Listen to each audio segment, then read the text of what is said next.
இன்றைக்கி உங்களுக்கு ஒரு கதை சொல்ல போகிறேன். இந்த கதை சும்மா கற்பனை கதை இல்லை, நாமளாக கண்டுபிடிச்ச நம்ம கற்பனையில் சொல்கிற கதை இல்லை, நிஜமாகவே நடந்த ஒரு சரித்திரம், ஒரு வரலாறு. சரியா? இந்த வரலாறு கிட்டத்தட்ட ஒரு 2000 வருஷத்துக்கு முன்னாடி நடந்த கதை. இது ரொம்ப பழைய கதை. ஆனால் அது நடந்த ஊர் இருக்குல்ல, சூப்பரான ஊர், அல்லாஹ்வுடைய அருள் நிறைஞ்ச ஒரு ஊரில் தான் இந்த கதை நடக்குது, இந்த நிகழ்ச்சி நடந்துச்சு. எவ்வளோ சூப்பரான ஊர் அப்படின்னு கேட்டால், அந்த ஊரில் குர்ஆனில் சொல்லப்பட்டிருக்கிற நபிமார்களில் நிறைய நபிமார்கள் அந்த ஊரில் தான் வாழ்ந்தாங்க. உதாரணமாக இப்ராஹிம் நபி, லூத் நபி, தாவூத் நபி, சுலைமான் நபி, யஹ்யா நபி, ஜக்கரியா நபி, ஈசா நபி, ஒரு பெரிய பட்டாளமே அந்த ஊரில் தான் வாழ்ந்தாங்க. அந்த ஊரில் தான் இந்த கதையும் நம்ம சொல்ல போகிற இந்த கதையும் அங்கே தான் நடந்துச்சு. இந்த ஊருக்கு பேர் என்ன அப்படின்னு கேட்டால், இப்போ அந்த ஊருக்கு எல்லாருக்கும் தெரிஞ்ச இப்போ அந்த ஊர் பேர் என்ன அப்படின்னா பாலஸ்தீன் அப்படிம்பாங்க. பாலஸ்தீன் கேள்விப்பட்டிருக்கீங்களா? பாலஸ்தீன், இஸ்ரேல், இந்த சண்டைலாம் இப்போ நடந்துக்கிட்டு இருக்குல்ல, இப்போ அந்த ஊருக்கு பேர் பாலஸ்தீன், இஸ்ரேல். முந்தைய பழைய காலத்தில் அதுக்கு பேர் என்னென்னா நிறைய பேர் இருந்திருக்கு. ஜெருசலம்னு ஒரு பேர் இருந்திருக்கு, அது மாதிரி பைத்துல் மக்திஸ்னு ஒரு பேர் இருந்திருக்கு. அங்கே ஒரு பள்ளிவாசல் இருந்துச்சு, அந்த பள்ளிவாசலுக்கும் பைத்துல் மக்திஸ்ன்னு சொல்லுவாங்க, அந்த ஊருக்கும் பைத்துல் மக்திஸ்ன்னு சொல்லுவாங்க. ஏன்னா அந்த மாதிரி மூசா நபி காலத்தில் அந்த ஊருக்கு அர்துல் முகத்தஸா, தூய்மையான பூமி அப்படின்னு சொல்லுவாங்க. இப்படி நிறைய பேர் அந்த ஊருக்கு இருந்திருக்கிறது. இப்போ நம்ம தெரிஞ்சுக்கிற நம்ம ஊர் இப்போ என்ன பேரோ அந்த பேர்லேயே நம்ம பேசிக்குவோம், பலஸ்தீன். சரியா? அந்த ஊரில் அந்த கதை நடக்குது. 2000 வருஷத்துக்கு முந்தின ஒரு கதை, ஒரு முக்கியமான பூமியில் அது நடக்குது. இது என்ன கதை, யாரை பற்றிய கதை அப்படின்னா, 2 அம்மாக்களை பற்றிய கதை. உலகத்திலே ரொம்ப சூப்பரான, அல்லாஹ்வுக்கு பிடிச்சமான ஒரு 2 அம்மாக்களை பற்றிய கதை அந்த கதை. அந்த கதைக்குள்ளே போகிறதுக்கு முன்னாடி உங்கள்கிட்ட ஒரு கேள்வி. இப்போ நீங்கள் அல்லாஹ்வுக்காக ஏதாவது கொடுங்க அப்படின்னு சொன்னால் நீங்கள் என்ன கொடுப்பீங்க? அல்லாஹ்வுக்காக வேண்டி கொடுக்குறதுனா அல்லாஹ்வுக்கு கொடுக்குறது இல்லை. ஏன்னா அல்லாஹ்வுக்கு எதுவும்லாம் தேவை கிடையாது. அல்லாஹ்வுக்கு என்ன கொடுப்போம்? அல்லாஹ்வுக்கு எது கொடுத்தாலும் அல்லாஹ்வுக்கு தேவை கிடையாது. அல்லாஹ்வுக்கு துணி கொடுத்தா அவன் ட்ரெஸ் எடுத்து போட்டுக்க போகிறானா? அல்லாஹ்வுக்கு சாப்பாடு கொடுத்தா அல்லாஹ் எடுத்து சாப்பிட போகிறானா? அல்லாஹ்வுக்கு பாய் கொடுத்தா விரித்து படுக்க போகிறானா? அல்லாஹ்வுக்கு வீடு கொடுத்தா அல்லாஹ் வீட்டில் வந்து குடியிருக்க போகிறானா? அல்லாஹ்வுக்குன்னு நம்ம ஒன்றும் கொடுக்க போகிறதில்ல. அல்லாஹ்வுக்கு கொடுக்குறது அப்படின்னா என்ன அர்த்தம்னா, அல்லாஹ்வுடைய திருப்தியை பெறுறதுக்காக வேண்டி கொடுக்குறது. நான் இதை கொடுத்தா, நான் இதை செஞ்சால் அல்லாஹ் என்னை நேசிப்பான், அல்லாஹ் என் மேலே அருள் செய்வான், அல்லாஹ் எனக்கு ஹெல்ப் பண்ணுவான் அப்படின்னு அல்லாஹ்வுடைய திருப்திக்காக கொடுக்கறதுக்கு தான் அல்லாஹ்வுக்காக கொடுக்கறது அப்படின்னு சொல்லுவாங்க.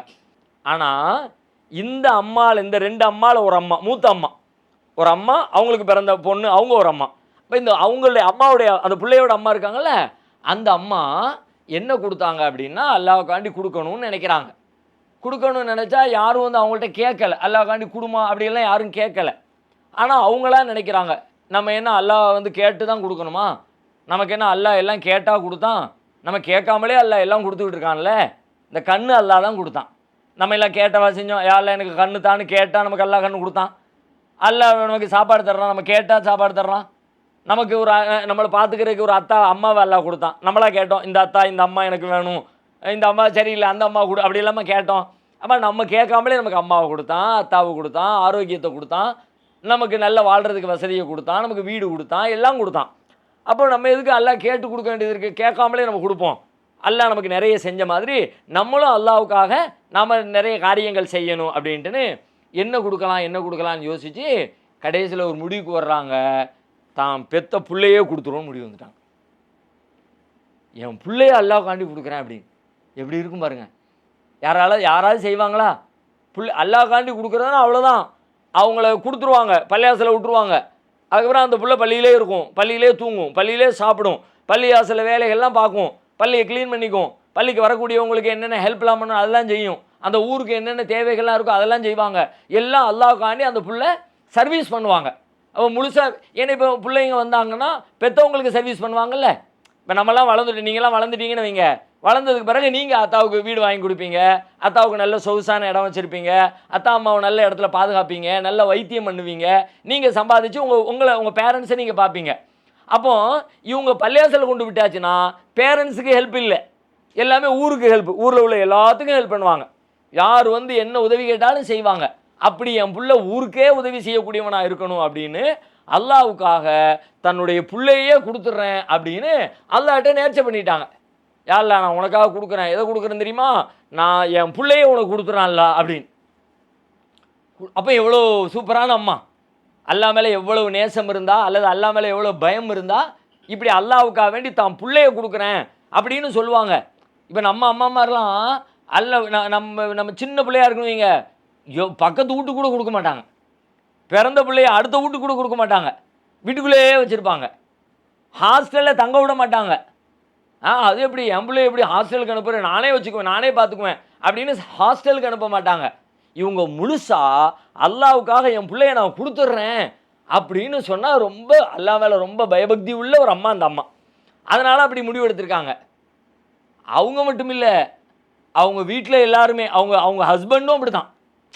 இப்போ அல்லாவுக்காண்டி கொடுத்துட்றேன்னு ஒரு அம்மா சொல்கிறாங்க, அத்தா ஒத்துக்கலாட்டி என்ன விளையாடுதியா, என் பிள்ளைய கொண்டு பள்ளியாசலில் விட்டுட்டு அதெல்லாம் முடியாதுமா அப்படின்னு அத்தா ஒத்துக்கிட்டலான்னு சொல்லி சொன்னால் பிள்ளைய விட முடியாதுல்ல.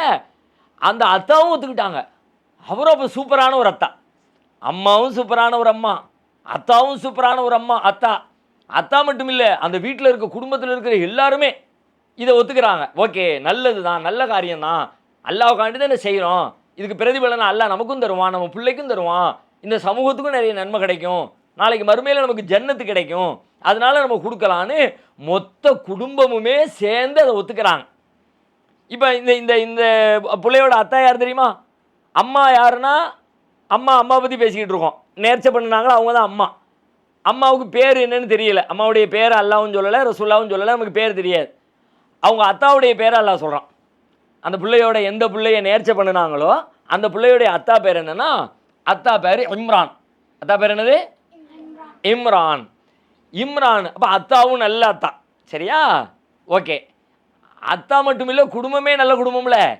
இப்போ அல்லாஹ் என்ன பண்ணுறான், இந்த குடும்பத்தில் இருக்க எல்லாருமே நல்லவங்களாக இருக்கிறாங்க அப்படின்னு அவங்கள பாராட்டணும்னு நினச்சி என்ன பண்ணுறான்னு கேட்டால், குரானில் அவங்க பேரில் ஒரு சூறாவே வச்சுருக்கான் அல்லாஹ். குரானில் அந்த குடும்பத்தாருடைய பேர்லேயே ஒரு சூறா வச்சுருக்கான். இப்போ நம்ம முதல்ல பார்த்தோம், சில நபிமார்கள் இவங்க நல்லவங்க, இவங்க சிறந்தவங்க, மூசா நபி, ஈசா நபி, ஜக்கரியா நபி, அது மாதிரி சில குடும்பம் சிறந்த குடும்பமாக குரானில் இருக்குது. குடும்பத்தை பற்றியே இவங்களாம் ரொம்ப சிறந்த குடும்பத்தவங்க. அதில் ஒரு குடும்பம் யாருன்னு கேட்டால் இப்ராஹிம் நபியுடைய குடும்பத்தார், ஆளு இப்ராஹிம். இப்ராஹிம் நபி அவங்களுடைய மனைவியை, அவங்களுடைய பிள்ளைய எல்லாத்தையும் கொண்டு காட்டில் கொண்டு விட்டு வந்தாங்க. அவ்வளோ பெரிய எல்லாரும் ஒத்துக்கிட்டாங்க. அப்போ அந்த குடும்பமே நல்ல குடும்பம். அது மாதிரி முகமது நபி இருந்தாங்க, அவங்களுடைய குடும்பமும் இஸ்லாத்துக்காண்டி நிறைய தியாகம் பண்ணினாங்க, அவங்களுடைய குடும்பமும் ரொம்ப சிறந்த குடும்பம். அதே மாதிரி மூணாவது ஒரு குடும்பம் இருக்குது, அதுதான் இந்த இம்ரானுடைய குடும்பம். இப்ராஹிம் நபி குடும்பம், முகமது நபி குடும்பம், அடுத்து இம்ரானுடைய குடும்பம். இந்த மூணையும் குரானில் எப்படி வரும் தெரியுமா, அந்த சூறாவில், எந்த சூறாவில் இந்த குடும்பத்தாரை பற்றி இலக்கியிருக்கிறானோ அந்த சூறாவுக்கு பேர் ஆலு இம்ரான். சூறாவுக்கு பேர் என்னது, ஆலு இம்ரான். ஆலு இம்ரான்னா இம்ரானுடைய குடும்பத்தார்னு அழுத்தம். அந்த பேர்லேயே ஒரு சூறா வந்துருச்சு. அந்த சூறாவுக்குள்ள அல்லாஹ் சொல்கிறான், இன்னல்லாஹ் அஸ்தஃபா ஆதம வ நூஹன் வ ஆல இப்ராஹீம வ ஆல இம்ரான அலல் ஆலமீன். அல்லாஹ் ஆதத்தை தேர்ந்தெடுத்தான். முதல் மனிதராக ஆதம் நபி தானே இருந்தாங்க. அல்லாஹ் ஆதத்தை தேர்ந்தெடுத்தான். நூஹன், நூஹை தேர்ந்தெடுத்தான், நூஹ் நபியை தேர்ந்தெடுத்தான். வால இப்ராஹிம, இப்ராஹிம் நபியுடைய குடும்பத்தாரை தேர்ந்தெடுத்தான். வால இம்ரான, இம்ரானுடைய குடும்பத்தாரை தேர்ந்தெடுத்தான். அலல் ஆலமீன், அகிலத்தாரையெல்லாம் விட சிறந்தவர்களாக தேர்ந்தெடுத்தான். உலகத்திலேயே ரொம்ப முக்கியமான ஆட்கள் யாருன்னு கேட்டால் இவங்க தான்ப்பா. அந்த பட்டியலில் யார் வர்றா, இம்ரானுடைய குடும்பத்தாரும் வர்றாங்க. வால இம்ரான அலல் ஆலமீன், உலகத்திலேயே ரொம்ப முக்கியமான ஆட்களுப்பா. அப்போ எவ்வளவு அல்லாவே அப்படி சொல்லலாம். அல்லாவுக்கு உலகம் பூரா தெரியும்ல. இப்போ நமக்காவது உலகத்திலே பெருசுமோ, ஆனால் உலகத்தை பற்றி தெரியாது, நம்ம ஊரை பற்றி தான் நமக்கு தெரியும். நம்ம சும்மா அடிச்சு விட்ருவோம், உலகத்திலே பெரிய ஆளுமோ, அமெரிக்காவில் இதோட பெரிய ஆளோட இருப்பான் நமக்கு தெரியாது. ஆனால் அல்லாவுக்கு உலகம் முழுக்க தெரியும்ல. அல்லாஹ் சொல்கிறான், உலகத்திலே அகிலத்திலேயே பெரிய குடும்பத்தை சார்ந்தவங்க யாருன்னு கேட்டால் ஆல இம்ரான், இம்ரானுடைய குடும்பத்தார். அப்போ அந்த மாதிரியான ஒரு குடும்பத்தை பேக்ரவுண்டில் தான் இந்த கதை நடக்குது. சரியா? இந்த ரெண்டு அம்மாக்களும் அந்த குடும்பத்தில் உள்ளவங்க. இப்போ இந்த அம்மா பிள்ளைய நேர்ச்சை பண்ணினாங்கல்ல, அல்லாவுக்கு கொடுத்துட்றேன்னு. அல்லாவுக்கு கொடுத்துருதேன்னு சொன்னவங்க எப்போ நேர்ச்சை பண்ணாங்கன்னா, புள்ள பிறந்த பிறகு நேர்ச்சை பண்ணலை, புள்ள பிறக்கிறதுக்கு முன்னாடி அவங்க வயிற்றில் இருக்கும்போதே நேர்ச்சை பண்ணிட்டாங்க. புள்ள அப்போ தான் கொஞ்சம் கொஞ்சமாக வளர்ந்துக்கிட்டே இருக்கு, வயிற்றுக்குள்ளே வளர்ந்துக்கிட்டே வருது. அப்பமே யாரெல்லாம் பிறக்க போகிற என் பிள்ளைய உனக்கு கொடுத்துட்றேன்ட்டாங்க. இப்போ புள்ள பிறந்துருச்சு, வளர்ந்து கொஞ்சம் நாள் ஆச்சு, 2 மாதம் ஆச்சு, 3 மாதம் ஆச்சு, 4 மாதம் ஆச்சு, 5 மாதம் ஆச்சு, 6, 7, 8, 9, 10 மாதம் ஆச்சு, குழந்தை பிறந்துருச்சு. குழந்தை பிறந்த உடனே இப்போ பிள்ளைய கொடுக்கணும், அல்லாஹ்காண்டி கொடுத்துடணும்ல. பிள்ளைய கொடுக்கணும்னு பார்த்தா, பிறந்த பிள்ளைய பார்த்தா புள்ள பொம்பளை பிள்ளை. அவங்க பார்க்காங்க, அவங்க நினச்சிக்கிட்டாங்க நமக்கு ஆம்பளை பிள்ளை பிறக்கும். ஏன்னா ஊரில் சர்வீஸ் பண்ணணும், நிறைய வேலை செய்யணும்னா நல்ல பையன்னா நல்ல ஹெல்த்தியாக இருப்பான். பொம்பளை பிள்ளைங்கன்னா பெரிய வேலையை செய்ய முடியாது, ரொம்ப வெயிட்லாம் தூக்க முடியாது, கல்லுகள்லாம் பெருசாக கிடக்கு, அப்படி தூக்கி பரட்டி போடணும் வைங்க. இப்போ நம்ம வீட்டிலே ஒரு பெரிய கல் கிடக்கு, பெரிய வெயிட்டான ஜாமான் இருக்குது. இந்த ஜாமானை யார் தூக்கி பரட்டி வைப்பா? அத்தா தூக்குவாங்களா, அம்மா தூக்குவாங்களா? அத்தா தானே தூக்குவாங்க. அம்மாவே பக்கத்தில் இருந்தாலும் அத்தா தான் கூப்பிடுவாங்க, எங்கே வாங்க இந்த கல்லை தூக்கி வைங்க, இந்த டப்பாவை திறந்துட்டாங்க. அப்புறம் வெயிட்டான வேலைகளை ஜென்ஸ் தான் செய்வாங்க, பாய்ஸ் தான் செய்வாங்க. இப்போ அவங்க அப்படி நினச்சிக்கிட்டு நம்ம பெரிய வேலைக்குள்ள நம்ம அல்லாவுக்கு நேர்ச்சை பண்ணியிருக்கோம். புள்ள பெண் குழந்தை பிறந்துருச்சா, என்ன பண்ணுறது? சரி, பிறந்தாலும் நம்ம சொன்னது தான், நம்ம யோசிக்கலை. ஆம்பளை பிள்ளையும் பிறக்கும், பொம்பளை பிள்ளையும் பிறக்கும், எந்த பிள்ளைன்னு தெரியாது, வயிற்றில் இருக்க பிள்ளை பிறந்தால் தானே தெரியும். அப்படிங்கிற அதை யோசிக்காமல் நம்ம நேர்ச்சை பண்ணிட்டோம். ஆனாலும் பண்ணினது தான், அல்லாவுக்கு கொடுத்து தான் ஆகணும், கொடுத்துருவோம். அல்ல ஏதாவது ஒரு வகையில் அந்த பிள்ளையை பாதுகாத்துக்குவான் அப்படின்னு சொல்லிட்டு முடிவெடுத்துட்டான். இப்போ கொடுக்கறதுக்கு முன்னாடி சில வேலைகள் செய்யணும். முதல்ல என்ன செய்யணும்? பிள்ளைக்கு பேர் வைக்கணும். பிள்ளை பிறந்தா பிள்ளைக்கு பேர் வைக்கணும்ல, பிள்ளைக்கு பேர் வைக்கணும். பிள்ளைக்கு பேர் வைக்கிறது பார்த்துருக்கீங்களா யாராவது? இப்போ உங்கள் வீடுகளில் அக்கம் பக்கத்தில் பார்த்துருக்கீங்களா? எப்படி பேர் வைப்பாங்க? காதில் என்ன சொல்லுவாங்க? பேரை 3 தடவை சொல்லுவாங்க. வேறு என்ன செய்வாங்க?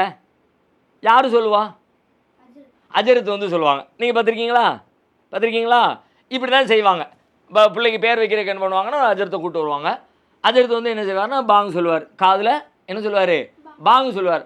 அல்லாஹு அக்பர், அல்லாஹு அக்பர், அல்லாஹு அக்பர், அல்லாஹு அக்பர், அஷ்ஹது அல்லா இலாஹ இல்லல்லாஹ் அப்படின்னு பாங்கு எல்லாம் லா இலாஹ இல்லல்லாஹ் வரைக்கும் சொல்லிவிட்டு, வலது காது இருக்கலா, பிள்ளையுடைய வலது காதில் அப்படி ஊதுவார்.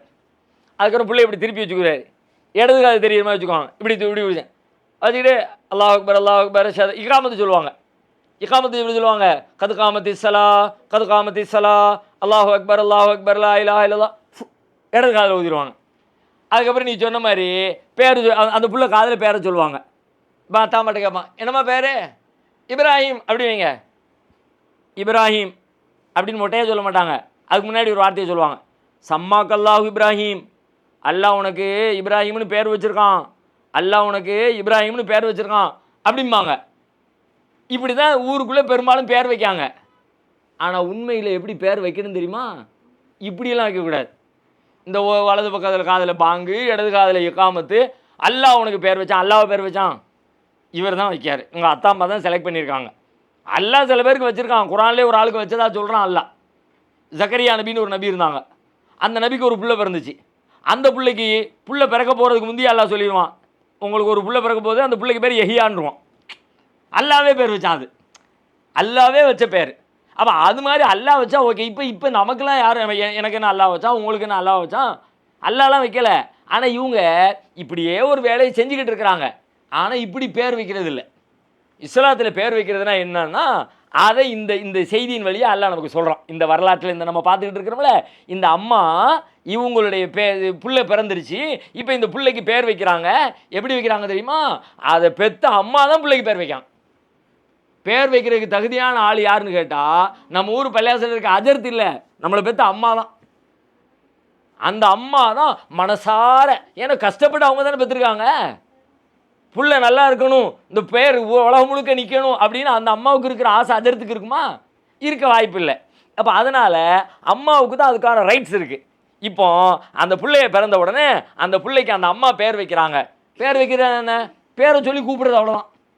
இந்த பேரை வச்சுட்டேன் அப்படின்னு சொல்லிட்டு அல்லாஹ்விடத்தில் ஒரு துவாவை செஞ்சுட்டு அந்த பேரை சொல்லி கூப்பிடணும், அவ்வளோதான். அதுக்குன்னு வேறு சடங்குலாம் கிடையாது. அதை செய்யணும், இதை செய்யணும், இந்த பாங்கு சொல்லணும், தொழுகணும், நோம்பு வைக்கணும், எப்படி ஒன்றும்லாம் கிடையாது. அந்த பேரை சொல்லி கூப்பிட வேண்டியதான். யாரெல்லாம் என் பிள்ளைக்கு இப்படி பேர் வச்சிருக்க ரப்பே, இந்த பேரை நீ பொருந்திக்க ரப்பே, என் பிள்ளைகளுடைய பேரை உலகமெல்லாம் நிலைக்க செய்கிறப்பே அப்படின்னு அந்த பிள்ளைக்காண்டி ஒரு துவாவை செஞ்சுட்டு பேரை சொல்லி கூப்பிட வேண்டியதான். இப்போ அந்த அம்மா சொல்கிறாங்க, அல்லாஹ் குர்ஆனில் சொல்கிறாங்க அந்த கதையை. இன்னி சம்மை துஹா மரியம், யா அல்லாஹ் என் பிள்ளைக்கு நான் மரியம்னு பேர் வச்சுருக்கேன் அல்லாஹ். இப்போ அந்த பிள்ளையுடைய பேர் என்ன? மரியம். அம்மா பேர் என்ன? அம்மா பேர் தெரியல. அத்தா பேர் என்ன? இம்ரானு. புள்ள பேர் என்ன? மரியம். மரியம்னு புள்ள பிறந்துருச்சு. புள்ள பிறந்தாச்சு, பிள்ளைக்கு பேர் வச்சாச்சு மரியம். மரியம்னு பேர் வச்சுட்டு பேர் வச்சதோடு விடக்கூடாது, அல்லாட்ட துவா செய்யணும். உடனே அவங்க துவாவும் செய்கிறாங்க. பொதுவாகவே அம்மானா பிள்ளைக்கு துவா செய்யணும். இன்னி உஈதுஹா பிக வதுர்ரியதஹா மினஷ் ஷைத்தானிர் ரஜீம் ஒரு துவா செய்கிறாங்க. அந்த துவா என்னன்றதுக்கு முன்னாடி உங்கள்கிட்ட இன்னொரு கேள்வி. உங்கள் அம்மா மாதிரி உங்களுக்காக வேண்டி துவா செஞ்சுருக்காங்களா? செஞ்சுருக்காங்களா? என்ன துவா செய்வாங்க? நீண்ட ஆயுளுக்கு இருக்கணும். Very good, super. வேற? நல்லா படிக்கணும் துவா செய்வாங்க. வேற? நல்லா ஓதணும். வேற? எல்லாத்துக்கும் உதவி பண்ணணும் துவா செய்வாங்க. வேற? வேற? ஓகே, சரியா? இப்போ இப்படிலாம் துவா செய்கிறாங்களா? இது எல்லா வீட்லையும் இப்படி தான் துவா செய்வாங்க. இப்போ நீங்கள் சொன்னீங்கல்ல, பெரும்பாலும் இந்த துவா தான் செய்வாங்க. 90%, 95% எங்கே போய் என் பிள்ளை நல்லா இருக்கணும், என் பிள்ளைக்கு நீண்ட ஆயுஸ் கிடைக்கணும், என் பிள்ளை ஆரோக்கியத்தோடு இருக்கணும், என் பிள்ளை நல்லா படிக்கணும், என் பிள்ளை நல்லா ஓதணும், என் பிள்ளை நல்லா தர்மம் செய்யணும், என் பிள்ளை நல்ல பிள்ளையாக இருக்கணும், என் பிள்ளை ஊருக்கே தலைவனாக இருக்கணும், இப்படி ஒரு பெரிய லிஸ்ட்டு வச்சுருப்பாங்க. இப்போ இந்த லிஸ்ட்டெல்லாம் ரெண்டாவது, இதெல்லாம் கேட்க வேண்டியதான், பிள்ளைக்காண்டி கேட்கணும் தான். ஆனால் அதை விட முக்கியமாக என்ன கேட்கணும்னா, இப்போ மரியத்தோட அம்மா மரியத்துக்கு என்ன கேட்டாங்களோ அதைத்தான் முதல்ல ஒவ்வொரு அம்மாவும் தான் பிள்ளைக்கு கேட்கணும். அதனால தான் அல்லாஹ் நமக்கு சொல்கிறான் குர்ஆனில், வெறுமனே கதை கேட்குறதுக்காண்டியே மரியம் கதையை அல்லாஹ் சொல்கிறான். கதை கேட்குறதுக்கு மட்டும் இல்லை, அந்த கதையில் அவங்க என்ன துவா கேட்டாங்களோ அந்த மாதிரி ஒவ்வொரு அம்மாவும் தான் பிள்ளைக்கு துவா கேட்கணும். அதுக்கு தான் அல்லாஹ் சொல்கிறான். இப்போ அவங்க என்ன துவா செஞ்சாங்க தெரியுமா? இன்னி உஈதுஹா பிக வதுர்ரியதஹா மினஷ் ஷைத்தானிர் ரஜீம். யா அல்லாஹ் இந்த பிள்ளையையும், இந்த பிள்ளைக்கு அந்த பிள்ளை பெருசாக வளர்ந்து கல்யாணமாகி அந்த பிள்ளைக்கு பிள்ளைகள்லாம் பிறக்கும்ல, அந்த பிள்ளைக்கு பிறக்கக்கூடிய பிள்ளைகளையும் சந்ததிகளையும் ஷைத்தானிடமிருந்து பாதுகாத்துற இறைவா அப்படின்னு துவா செஞ்சாங்க.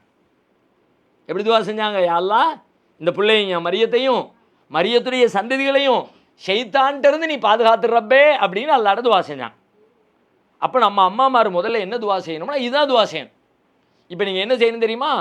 வீட்டுக்கு போய் முதல்ல உங்கள் அம்மாட்ட நீங்கள் எனக்காக என்ன துவா செய்கிறீங்கன்னு கேட்கணும். சில பேருக்கு தெரிஞ்சிருக்கு, தெரியாமல் கூட சில துவாக்கள் செய்வாங்க.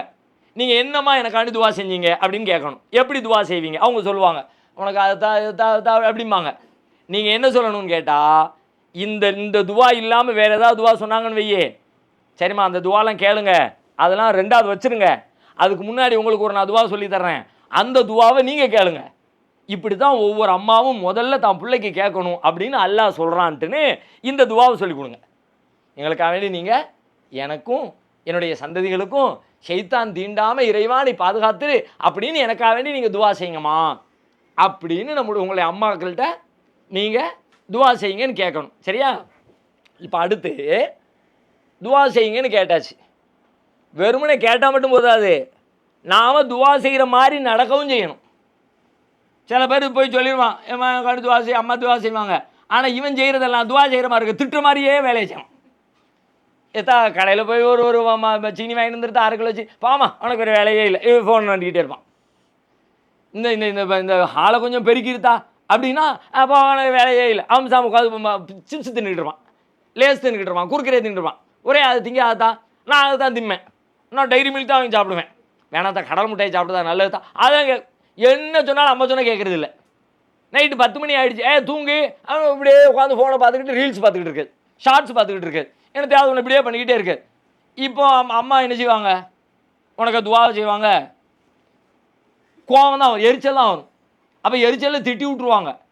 சில நேரத்தில் நிறைய அம்மாமார் திட்டுறது மட்டும் இல்லை, தப்பாகவே துவா செஞ்சிடுறாங்க. அல்லாட்ட பிள்ளையா இது சனிய சனிய நாசமா அப்படிலாம் சொல்லிடுறாங்க. சாபம் விடுற மாதிரி சொல்லிடுறாங்க.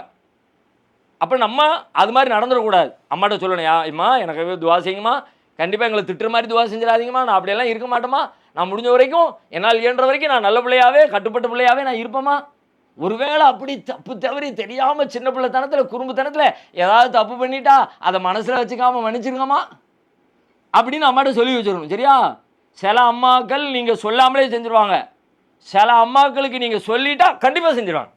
என் பிள்ளை எவ்வளவு புத்திசாலியாக வந்து எவ்வளவு பொறுமையாக வந்து என்ன சொல்லுதான் ரொம்ப பிடிச்சி போயிடும். உங்களுக்காண்டி ரொம்ப அல்லாட்ட துவா செய்ய ஆரம்பிச்சிருவாங்க. அம்மாக்களுடைய துவா இருக்குல்ல, ரொம்ப பவர்ஃபுல்லான துவா, சாதாரண துவா இல்லை.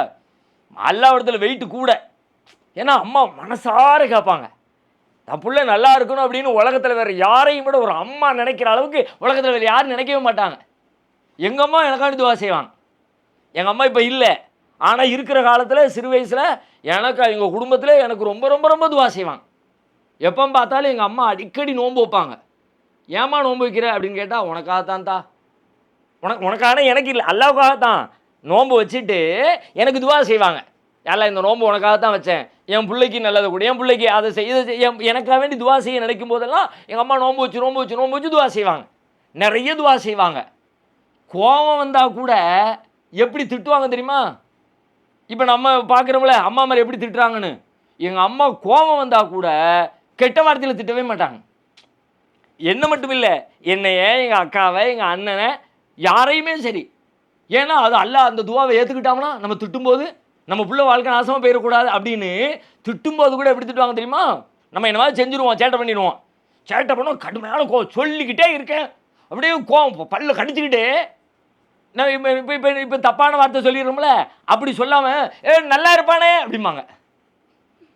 எப்படி சொல்லுவாங்க? நல்லா இருப்பானே. நல்லா இருப்பானேன்னு சொல்கிறது அது என்ன திட்டுறதா, சாபம் போடுறதா? ஆக்சுவலி அவங்க அப்படி தான் திட்டுவாங்க. எப்படி திட்டுவாங்க? நல்லா இருப்பானே. இப்போ கோபம் தான். கோபத்துக்கு என்ன, நான் கோபமாக இருக்கேங்கிறத உங்களுக்கு என் பிள்ளைக்கு சொல்லணும், அவ்வளோதானே. அது என்ன கெட்ட வார்த்தையில் தான் சொல்லணும்னு இருக்கா? இந்த மூஞ்சை அப்படி வச்சுக்கிட்டு முகத்தை அப்படி கோபமாக வச்சுக்கிட்டு அப்படி சொன்னாலே அம்மா நம்மளை திட்டுறாங்கன்றது பிள்ளைங்களுக்கு புரிஞ்சிடும். அது போதும். ஆனால் கெட்ட வார்த்தை வந்துடக்கூடாது. நல்லா இருப்பானேம்மாங்க. நாசமாக போயிருவானேன்னு சொல்லுவாங்கல்ல, எங்கள் அம்மா எப்படி சொல்லுவாங்க தெரியுமா? நாசமத்து போவானேம்மாங்க. அப்படின்னா என்ன தெரியுமா? நாசம் அத்து போயிடுவானே. நாசம் ஆயிடக்கூடாது, நாசம் இல்லாமல் போயிடும். நாசமாக போயிடும்னா கெட்டு போயிடும்னு அர்த்தம். நாசம் இல்லாமல் போயிடும் அப்படின்னா என் பிள்ளை நல்லா இருக்கணும்னு அர்த்தம். கோபத்தில் கூட எப்படி திட்டிருக்காங்க எங்கள் அம்மா. அதனால தான் நான் ஒவ்வொரு நாளும் நினச்சி எங்கள் அம்மாவுக்கு இப்போ நான் துவா செஞ்சுக்கிட்டே இருக்கேன். ஒவ்வொரு நேர தொழுகையிலையும் இப்படியெல்லாம் பார்த்து எனக்கு ஆல்ரெடி துவா செஞ்சேன். எங்கள் அம்மாவுக்கு நீ இறக்கம் காட்டுறப்பே, எங்கள் அத்தாவுக்கு நீ இறக்கம் காட்டுறப்பே அப்படின்னு ஒவ்வொரு நேர தொழுகையிலையும் எங்கள் அத்தாவுக்கும் எங்கள் அம்மாவுக்கும் ஒவ்வொரு நாள் விடாமல் ஒரு நேரம் விடாமல் நான் கேட்குறோம்னா, எங்கள் அத்தாவும் எங்கள் அம்மாவும் எனக்கு அப்படி துவா செஞ்சாங்கல்ல. அப்போ நீங்கள் என்ன செய்யணும்? அம்மாட்ட போய் இந்த மாதிரி எங்களுக்கு துவா செய்யுங்கம்மா, நீங்கள் துவா செய்கிற மாதிரி நான் நடந்துக்கிறேம்மா, நீங்கள் கோவப்படுற மாதிரி நான் நடக்க மாட்டேம்மா அப்படின்னு அம்மாட்ட போய் சொல்லணும். சொல்லுவீங்களா? ஓகே, சரி. இப்போ பேர் வச்சாச்சு, துவாவும் செஞ்சாச்சு. இப்போ பிள்ளைய அதுக்கப்புறம் என்ன நடக்குன்னா, பிள்ளைய கொண்டு ஒப்படைச்சிட்றாங்க. எல்லாத்தையும் கொடுத்துட்டு பிள்ளைய ஒப்படைச்சிடறாங்க. பிள்ளைய யார் வளர்க்குறது? சின்ன பிள்ளைலா. இப்போ அதை வளர்க்க வேண்டியணுமே, வீட்டுக்குள்ளே வச்சுருக்க முடியாது. அல்லாவுக்கு நேர்ச்சை பண்ணியாச்சு, கொடுத்துருவோம் அப்படின்னு பள்ளியாசலுக்கு கொடுத்துடலான்னு சொல்லி பார்த்தா, பிள்ளைய ஒருத்தர் எடுத்து பொறுப்பாக வளர்க்கணுமே. யார் வளர்க்குறது அப்படின்னு பார்த்தா ஊருக்குள்ளே ஒரே போட்டி. நான் வளர்க்குறேன். ஏன்னா பெரிய குடும்பத்தில் உள்ள பிள்ளை, இம்ரானுடைய குடும்பம் ஊரில் பேர் பெற்ற குடும்பம். அப்படிப்பட்ட ஒரு குடும்பத்து பிள்ளை வந்திருக்குது, ஊர் சேவைக்காக வேண்டி வந்திருக்கு, அல்லாவுக்காண்டி வந்திருக்கு. நம்ம அந்த பிள்ளையை எடுத்து வளர்த்தோம்னா நமக்கு ஒரு நன்மை கிடைக்கும் அப்படின்னு நீனும் ஊர் எல்லாம் போட்டி போடுது. இப்போ கடைசியில் எல்லாருமே சேர்ந்து முடிவு எடுக்காங்க. எப்பா எல்லாரும் எனக்கு வேணும்னு கேட்டால் என்னப்பா பண்ண முடியும்? ஆளுக்கு கொஞ்சம் பிச்சா கொடுக்க முடியும்? சரி, நீ கையை வளர்த்துக்கொண்டா, நீ காலை வளர்த்துக்கொண்டா, நீ தலையை வளர்த்துக்கொண்டானா பிள்ளையை பிக்க முடியும்? மொத்தத்தில் யாராவது ஒருத்தர் தான் வளர்க்க முடியும். என்ன பண்ணுறது? இப்போ நமக்கு இந்த மாதிரி ஒரு சிக்கல் வந்துருச்சுன்னு வைங்க, ஒரே விஷயத்துக்கு 10 பேர் போட்டி போடுறோம். அப்போ நம்ம என்ன செய்வோம்? யார் இந்த வேலையை செய்கிறதுன்னு முடிவு எடுக்கணும். எல்லாரும் போட்டி போட்டுக்கிட்டு என்ன செய்வோம்? சீட்டு குலுக்கி போடுவோமா? எல்லார் பேரையும் எழுதி போடுவோம். யார் பேர் வருதோ அவங்கள்ட்ட அப்படி முடிவு எடுப்போம்ல. அந்த மாதிரி அந்த காலத்தில் பேனாவை தூக்கி போடுறது. எப்படி போடுவாங்க அதெல்லாம் தெரியல. அல்லாஹ் சொல்கிறான் பேனாவை தூக்கி போட்டு அந்த காலத்தில் ஏதோ ஒரு செயல் இருந்திருக்கு போல இருக்குது. எல்லாரும் பேனாவை தூக்கி போட்டாங்க. பேனாவை தூக்கி போட்டால் கடைசியில் யார் செலக்ட் ஆனான்னு பார்த்தா அந்த ஊரில் அப்போ வாழ்ந்துக்கிட்டு இருந்த ஒரு முக்கியமான ஒரு நபி ஒருத்தவங்க ஜக்கரியா அலைஹிஸ்ஸலாம். ஜக்கரியாங்கிற ஒரு நபி இருந்தாங்க. அந்த நபி பேர் வந்துருச்சு. அந்த நபி பொறுப்பெடுத்துட்டாங்க. ஜக்கரியா நபியுடைய பொறுப்பில் அந்த பிள்ளை வளர்ந்துச்சு. அல்லாஹ்வுக்காண்டி சேவை செஞ்சிச்சு. ரொம்ப நல்ல பிள்ளையாக இருந்துச்சு. ரொம்ப ஒழுக்கமான பிள்ளையாக இருந்துச்சு. எந்த அளவுக்கு அந்த பிள்ளை ஒழுக்கமாக வாழ்ந்து முடிஞ்சிச்சு அப்படின்னு சொல்லி கேட்டால் 2 முக்கியமான விஷயம். ஒன்று, உலகத்தில் மூமின்களுக்கெல்லாம் நம்ம எல்லாம் மூமின்கள் தானே, அல்லாஹ்வை நம்புறவங்க தானே, நம்ம எல்லாரும் எப்படி வாழணும்னு கேட்டால் அந்த மரியம் எப்படி வாழ்ந்தாங்களோ அப்படி வாழணும்னு சொல்கிற மாதிரி ஒரு நல்ல குழந்தைய அந்த பிள்ளை வாழ்ந்துட்டாங்க. அல்லாஹ் அவங்களுக்கு சொல்லி காட்டுறான். மரியம் அப்னத இம்ரான், இம்ரானுடைய மகள் மரியம் இருக்கிறார்களே, அல்லத்தி அஹ்ஸனத் ஃபர்ஜஹா, கற்புள்ள பெண்மணியாக இருந்தாங்க, ரொம்ப ஒழுக்கத்தோடு இருந்தாங்க. நம்முடைய ரூஹை அவர்களை ஊதுனோம், அவங்களுக்கு ஒரு பிள்ளை பிறந்துச்சு. அவங்க அம்மா துவா செஞ்சாங்கல்ல, அல்லாஹ்வுடைய ரூஹை ஊதுனா அங்கே ஒரு பிள்ளை பிறந்துச்சு. மற்றவங்களுக்கு பிறந்த பிள்ளை மாதிரி இல்லை, கல்யாணம் முடிஞ்சு அப்படி இப்படியெல்லாம் பிள்ளை பிறக்கலை. அல்லாஹ்வுடைய ரூஹை ஊதுனா அவங்களுக்கு ஒரு பிள்ளை பிறந்துச்சு. அந்த பிள்ளை எந்த பிள்ளைனா அவங்க தான் ஈசா அலைஹிஸ்ஸலாம். ஈசா நபின்னு சொல்கிறோம்ல, 2 அம்மா. முதல்ல மரியத்துடைய அம்மா ஒன்று, 2வது ஈசாவுடைய அம்மா ஒன்று. இவங்கள மாதிரி நீங்கள் வாழணும் அப்படின்னு அல்லாஹ் சொல்கிறான். நம்ம எல்லாரும் அவங்கள மாதிரி வாழலாமா இன்ஷா அல்லாஹ்? ஒழுக்கமாக நேர்மையாக வாழலாமா? நல்லது.